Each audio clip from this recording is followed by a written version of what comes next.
Okay, so I'm going to take question three, and we're going to go through it. I'm going to start with this PowerPoint, and I'm going to be honest, this PowerPoint is one that I usually use to teach with when I'm lecturing in class, but since I've restructured the way I do things, and since you guys are doing this as an asynchronous class, then you don't get lectures from me. So instead, I'm going to use this as a mechanism by which to demonstrate to you how I would address these questions and how I look at them. Because this is an asynchronous class, there's a greater burden on you guys to actually be thorough in your research and in your ideas. If you were in class and I were lecturing you, I'd be reinforcing to you some of these ideas. So instead, you have to approach this kind of in an inverse way. You kind of have to approach it as if you were giving the lecture. So for our question itself, it's actually in three parts. And what I've done is the first part of it is literally this question: how did the Second Industrial Revolution transform the U.S. during the Gilded Age or during this late period? So I'm going to take that as our starting point because it has to do with industrialization and urbanization specifically. There are 3 points to it. The first point is, how did it transform the country? Well, most of you did pretty good in talking about technology, but a lot of you didn't give specifics. So we're going to go through some of that with this. The second question is, how does it affect immigrants and workers? So that's going to be, the big downside of both industrialization and urbanization is the quality of life that people had. And then the third question is, how do local communities basically and individuals try to do things to help? So I'm breaking into that. I'm going to skip over a lot of stuff in here, or I'm going to hit it really fast because this PowerPoint is almost 50 slides. And I know most of you are really not all that interested in a big long lecture on it. But instead, what I'm trying to do is show you the organizational points. All right. So, Gilded Age industrialization. Obviously, the second industrial revolution was massive. And again, most of you hit pretty good with your examples of things it gave us. But it also gave us some really bad things, not the least of which was the creation of these massive corporations, which would replace small family businesses. And you're going to see a lot of this. We'll start talking in this next lecture in this next section about the progressive movement and the problems therein. New technology, transportation, marketing, labor relations, and efficient mass production. And this is a big, big change. New technology, again, most of you talked about that. Transportation, many of you talked about. But a lot of you didn't get into marketing or labor relations, which I would actually put labor relations in the end, in the third question. How did people deal with these changes? And efficient mass production can go in all three categories because it both created a lot of money, but it also created a lot of poverty and a lot of urban problems. So by 1900, the U.S. was the most industrialized country in the world, which is quite true. 19th century innovators led to an age of invention. And this is going to be, again, where many of you could have given specific examples of the technology. The telegraph cable, which is going to make, and some of you pointed this out, communication almost instantaneous around the world. Typewriters, cash registers, adding machines, which helped with both the creation of middle management, in factories. It gave women jobs as secretaries, and it also gave women jobs in retail establishments. And it also makes retail operate faster. High-speed textile spindles, auto looms, sewing machines. The second industrial revolution, like the first industrial revolution, very much about clothing, cloth production, and things you can do. But then we also get the camera, Eastman's Kodak camera, which is going to popularize the camera, Alexander Graham Bell's telephone. Many of you talked about electricity. Many of you talked about, and again, here we are. This is Alexander Graham Bell, and many of the things he did, alternating current, which is a big part of this. Tesla, I appreciate those of you who mentioned Tesla, particularly in this day and age. And again, women becoming a little more independent because many of them could get jobs now. Again, these weren't high-paying jobs, but these were jobs. New technologies allowed for increased industrial production.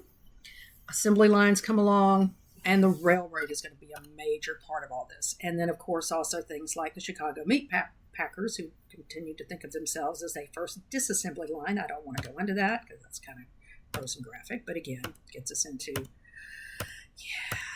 strange.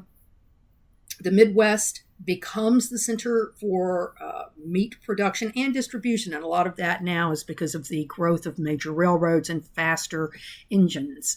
Now that we are moving into the monopoly of oil engines that the Standard Oil is going to create. There you go. More regional specialization made mass production and mass consumption possible. You could overproduce in one area and ship it quickly and efficiently to another area, but this also is going to give, of course, railroads a big monopoly. Marketing becomes a science. Advertising firms boomed. This is a new idea that you're going to have national advertising firms that are going to advertise throughout the country as opposed to just in a limited area. You get department stores, chain stores, mail order catalogs, all of these things making it possible for people throughout the country to get the same thing. And this is going to create a function of standardization. Trusts, holding companies, vertical and horizontal integration, the scientific management. These are all things that are going to allow these corporations to literally dominate. And the bigger the corporation, the more control of the economic share it's going to have. So people are going to get wealthier. They're going to limit a lot of competition, thus creating very big monopolies, which is going to become problematic for the average person to be able to afford buying things. Again, I'm not planning to go over all of this. Most of you should have read most of this, but these are all things you could have used in this first part of your answer. Corporate mergers. There you go. By 1900, 1% of U.S. companies controlled 33% of all industry. And what this effectively means is they can establish their own prices. Now, I would have put these two under the how do people try to deal with it thing. And in fact, I have a reference point in there. The gospel of wealth, of course, the creation of philanthropy, social Darwinism. These are ideas that the big expensive or big wealthy people use to justify why they got to keep their money and didn't have to pay to anybody else. And I asked several of you this question in the discussion. What was philanthropy really about? Well, it was really about people like Carnegie and Rockefeller and Morgan trying to keep government from actually stepping in. As the protests among the workers, among the farmers, and among other people become more intense, as labor union strikes become more intense, the government feels pressured to step in and do something. And so in lieu of having the government begin to regulate industry, the very wealthy guys came together and said, well, hello, how about we do it instead? And that's a big part of where these philanthropic organizations came from. They were an attempt on the part of the very wealthy to compensate for the people they thought should be compensated, usually widows and their children, or women whose husbands had abandoned them and their children, poor families where they literally needed help because they couldn't make enough money to support themselves in the large urban areas. These are the kind of philanthropic organizations that develop. And they do so, again, because these big guys want to keep the government from doing it themselves. One of the big questions that we talk about when we talk about this idea of historiography, how we tell the story of the past, one of the big questions that comes up is, were the monopolists captains of industry or robber barons? And this is still something we debate today because this is still an issue today, especially in our current climate, as we give more tax cuts to the rich and the wealthy and do more to take the limits off of them and what they can do. Are they actually helping the rest of society by investing in the society, or are they taking advantage of the fact that they have the rest of us over a barrel and can pay us what they want to pay us, and there's not going to be any intervention? So again, this is a big part, and it's a historical question. It's one that's been going on forever, but it's a lot about how you determine or how you consider the disparity of wealth in the United States even today. All right, so the second question was, what challenges did these developments pose for urban dwellers, workers, and recent immigrants? All right, this should not have been a hard one. And many of you did a good job talking about the extent to which poverty grows in this period, because it does. In fact, it's really starting with the first industrial revolution that we begin to use the word poverty itself. Prior to that, when everything was agricultural, people still had land and could still basically feed themselves as long as they had access to growing stuff, as long as there wasn't a climactic problem like drought or something like that. But with the first industrial revolution, people are forced to move to urban areas to get jobs, and then they become dependent upon other people to produce food for them, and they become dependent upon their job to have the money to buy that food. And this is a big part of what we're also seeing in the second industrial revolution, is the farmers complaining because with the monopolies that railroads have, railroads can determine how much it's going to cost for them to move their goods to urban areas. And if it is more profitable, which it is for many railroads, to move the goods of the big factories, the guys that they have special relationships with, then they'll leave a local farmer stuff sitting in a warehouse until it rots instead of moving it. So the farmers are hurt and the people in the cities are hurt because they're, in some cases, by the time we get to the 1890s, literally starving to death because they can't afford the food being sent in from these large corporate places that are setting the prices on them. So this is a big part of where we get this issue of how monopolies are bad and how they're hurting the common people in the cities as well as the rural people on the farms. All right. The Second Industrial Revolution obviously fueled the big three industries: railroad, steel, and oil. Again, many of you hit all of this, but again, it gives a lot of power to the railroads. I'm not going to, again, this is your growth of railroads. It's all very significant. Vanderbilt was one of the big guys in the railroad industry. Rockefeller also, of course. But it faces problems due to overbuilding in the 70s and 80s. And this is something we see a lot. This is, and we're seeing it today. As a matter of fact, we see a lot of people investing in what they consider to be the new speculative markets like cryptocurrency and AI and things like that. And the problem is, and it's not a problem, it's the way capitalism works, at some point in time, a glut will happen and the industry or that sector of industry will shake out. As in, the ones who are doing it well will survive, the little ones or the ones who are not doing it well will not. They will become overproduction, overbuilding in those industries. This is chronic. It happens consistently throughout U.S. history. The overgrowth of railroads in the 1870s and 1880s, we also saw this in the 1830s and 1840s. We'll see it again. Airlines will do the same thing once they come along in the 1930s. Internet technologies, the big internet bubble burst at the end of the 1980s. This happens with some regularity. But for our purposes right now, we're talking about railroads because that's the big one. There's a tremendous amount of competition among them.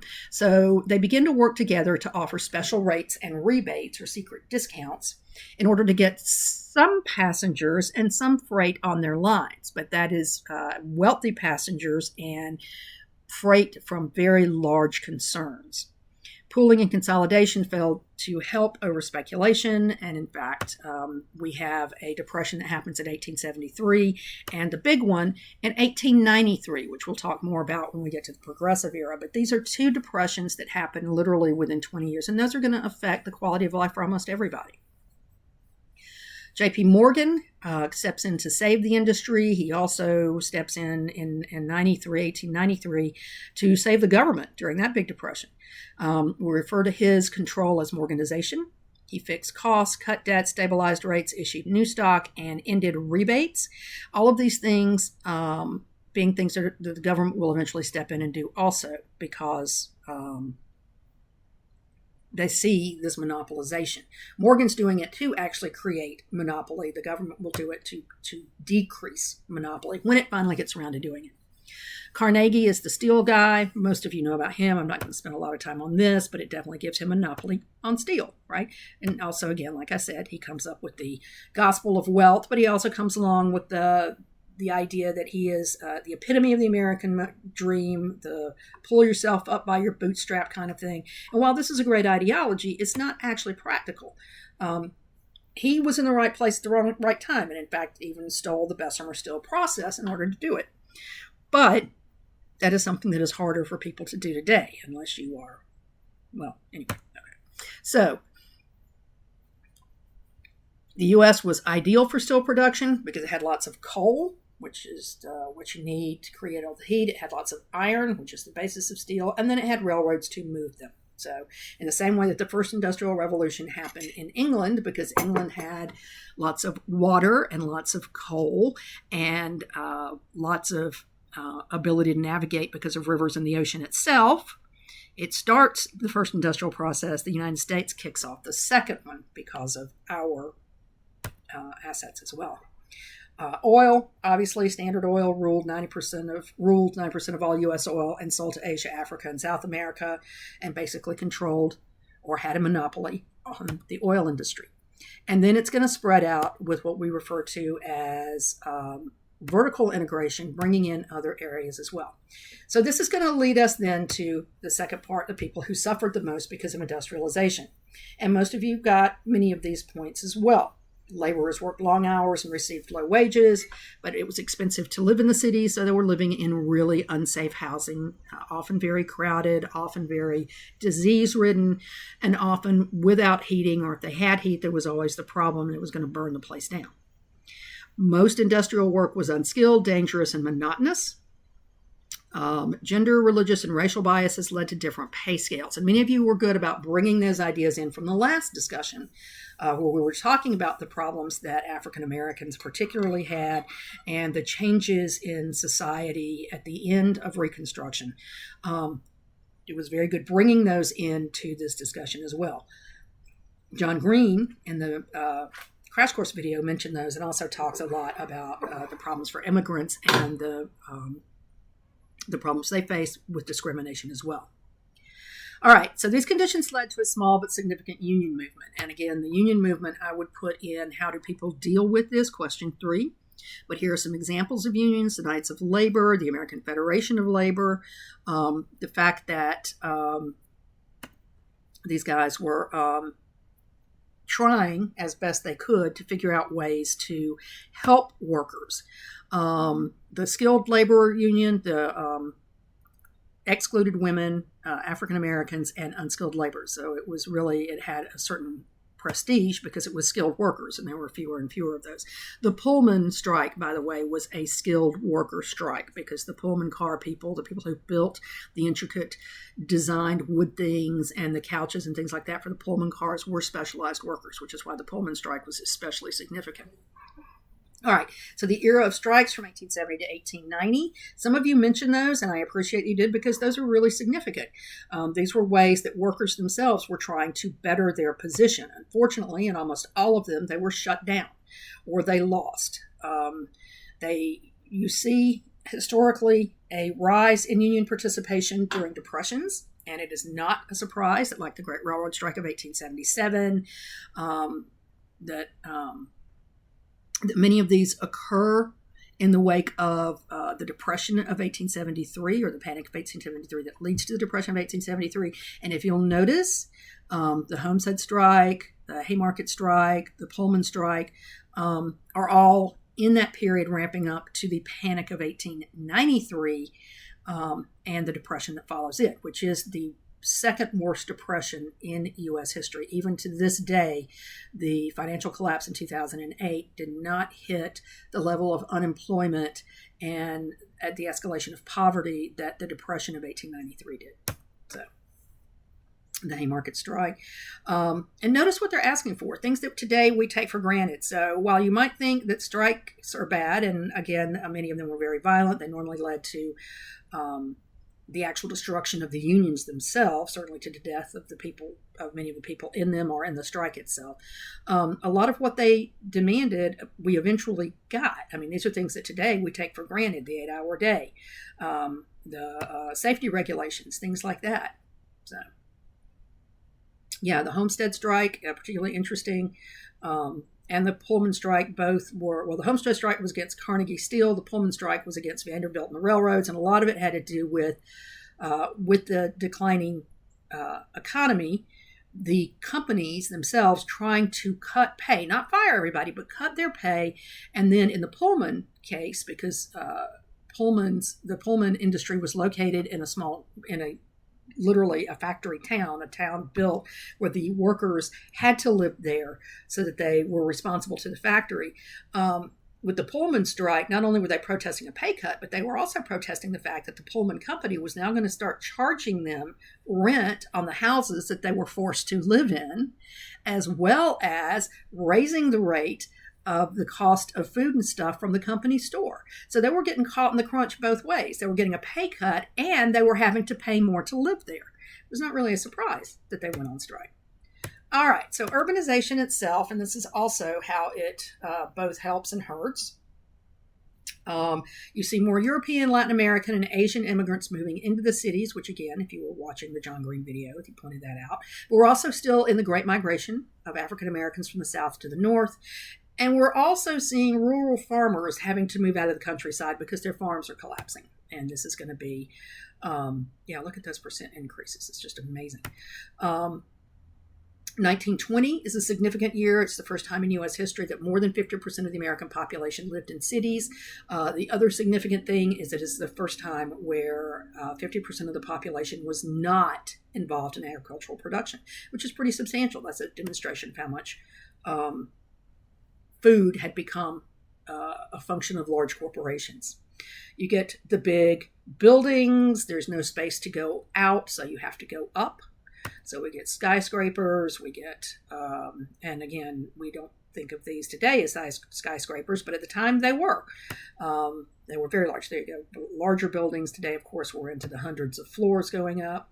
Grand Central Station in New York City, which would become a hub for transportation, not just into New York City, but into out from New York City to all the areas around.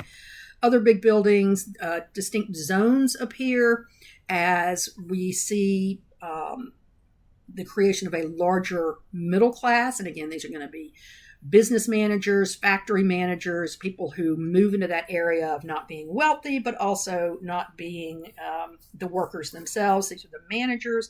They're going to have enough money to move outside of the city itself into what are referred to as suburbs. And you'll see an escalation in this, particularly as we see more types of public transport develop so that they can come into the city to work. But instead, that's also going to create people who have to live in the cities in order to get to work because they're poor and they can't afford this public transportation are going to be the ones left inside. This is going to be the creation of what today we refer to as inner cities or ghettos or places like that. And so tenements and overcrowding, half of New York City's buildings were tenements, and tenements are popular because they're cheap, but they are cramped. They're plagued by fire traps. There's no sanitation. There's no running water. So you're going to have polluted water and really bad air conditions. The conditions of air, not air conditioning. They don't have air conditioning. They have poor conditions for breathing because they're going to have lots of off gases from factories themselves.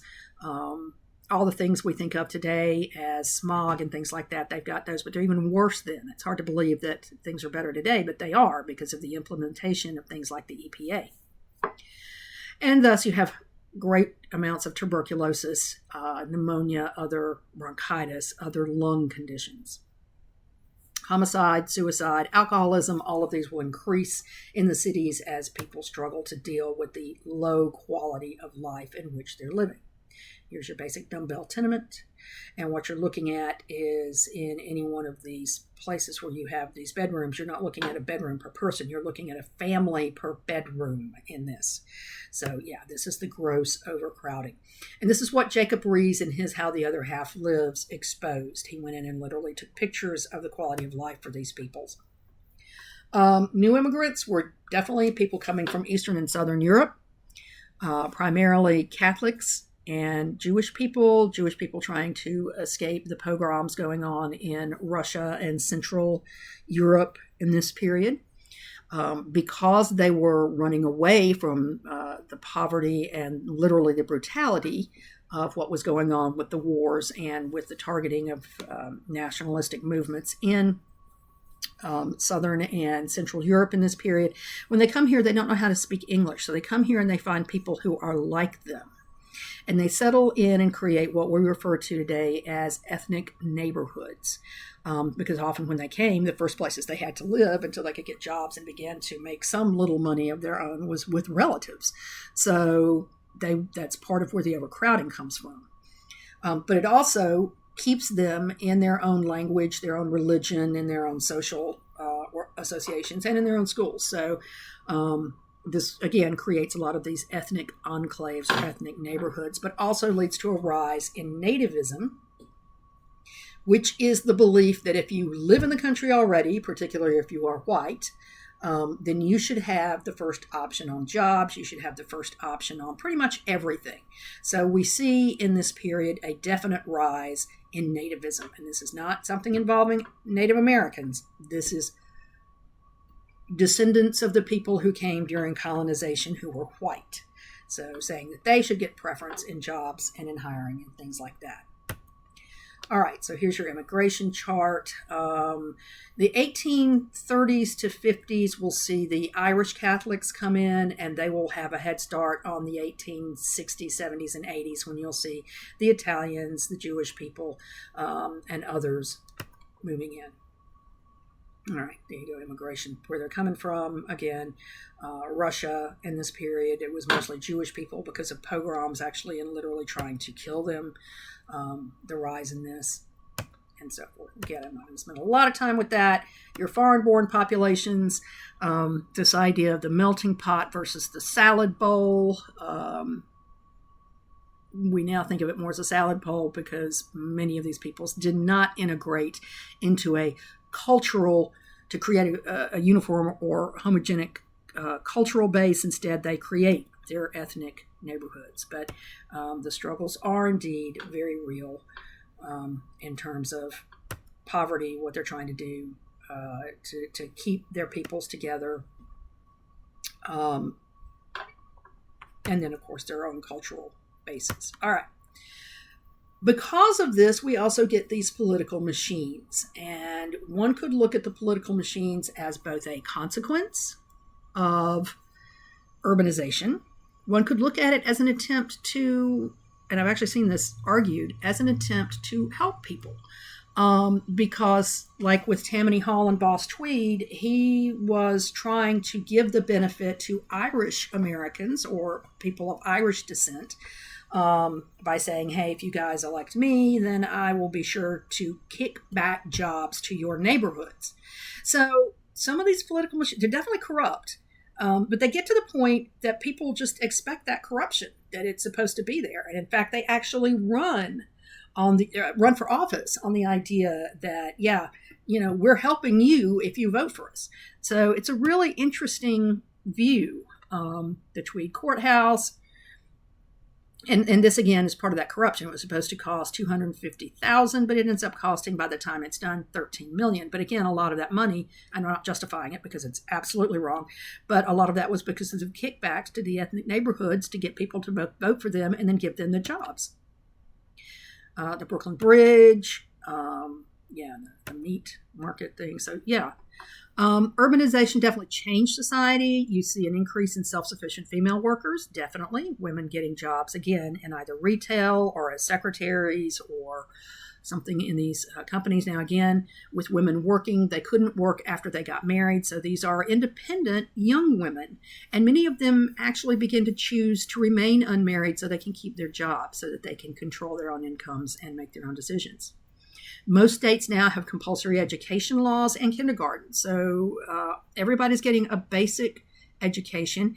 But in almost all of these, the justification for that is integration. It is to make these people part of the collective whole. It's to teach them how to read and write so they can work better. It's also to teach them social manners and how to behave like a good American. It's a nationalization project as well as an education project. You also get 150 new public and private colleges. This is part of the land-grant college institution, so you're going to have a more educated management base. Cities set aside land for parks, and American workers find time for what we refer to today as recreation, things to do during their off hours. Now, granted, they're working a lot. They're working up to 60 hours a week, if not more. But they do get almost always Sundays off. And so the idea here was, let's create things for them to do on their days off so they don't get drunk and destroy things. So you get entertainment, you get vaudeville, you get organized sports like baseball, football eventually, basketball comes in here. You get the increase in things like YMCAs and places that they can go to exercise and work out. You get the emergence of dime novels and inexpensive forms of entertainment that you can find, that you can do at home. So lots of new things evolve in this period in order to pass the free time, or pastime, as it is called, when you're not working. Family time, however, disappears for the working class because almost everybody's working. On the one day off that you have a week, you've got to do things. Well, women have to do things like wash laundry, cook food, do whatever. People of all races, though, begin to marry later and have fewer children. Where you see larger family units is still in rural areas, because they still need the kids to help work with the farming, particularly in the South and in the Midwest. But in urban areas, smaller families, because there's less room for them, and because it's really dangerous for kids to work, and they have to work in order to help the family pay to live. So people just start having fewer children. There you go. All right. There you go. Women begin to make up 40% of university students. And a lot of these are at special colleges and universities for women, like teaching colleges that are designed so that women can get qualified to teach in public schools and in private schools. Also, secretary colleges, where they learn how to type, learn how to take letters, take dictation, learn how to do all the things that today we can do with, a computer. But yes, back then that was a big deal. So, all right. The benefits of rapid industrialization is it puts the U.S. at number one. Per capita wealth doubled. It improves the standard of living for some, but the cost of it is the exploitation of workers and the substantially growing gap between the rich and the poor, and the rise of giant monopolies, which will exacerbate that gap. All right, and then this is the quicker part. How did city officials and everyday citizens respond to these challenges? We do see some attempts at civil service reform, particularly after the assassination of President Garfield. You see the Pendleton Act, which was designed to make sure that people were qualified for their civil service jobs instead of just being appointed those jobs because they helped get someone elected. State and local governments began to mirror these reforms in the 1880s and 90s, particularly with the rise of progressivism. You'll see the creation of city managers who are there to help design cities to be more efficient, particularly with transportation, and particularly to cut back on the graft, the giving of bribes for jobs, to actually make sure that when they have a building project that it stays on point. And you'll also see city councils. You'll begin to see more groups of actual bureaucrats who are there because they can do the job, as opposed to elected officials who are there to take graft. There you go. From 1870 to 1900, 28 states create commissions to regulate industry, particularly railroads.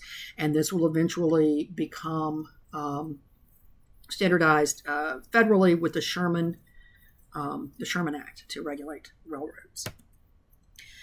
Gilded Age sees a rise in political organizations, particularly among the disaffected Americans, such as labor unions, as we mentioned before, and then organizations like the Women's Christian Temperance Union, and other farmers' alliances and things like that.